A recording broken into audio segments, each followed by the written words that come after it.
කරන කලට පව් මිහිරිය මීසේ විඳින කලට දුක්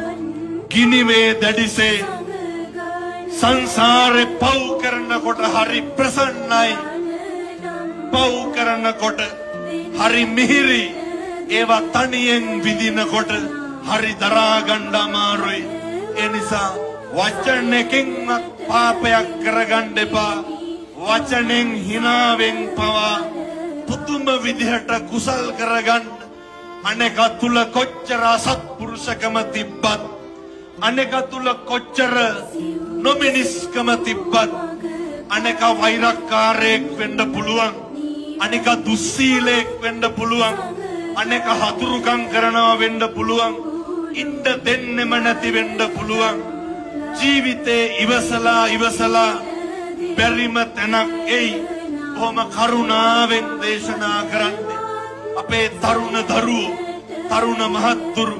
ඉවසලා බැරිම තැනක් ආපුවාම එතන තව ටිකක් ඉවසන්න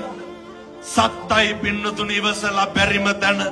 ඉවසන තැනදී සැනසීම ලැබෙනවා ජීවිතේ බුද්ධ කියන වචනය හරි දුර්ලභයි නත්ති මේ සරණං අඤ්ඤං බුද්ධෝ මේ සරණං වරං අපිට අපේ බුදුහාමුදුරුවෝ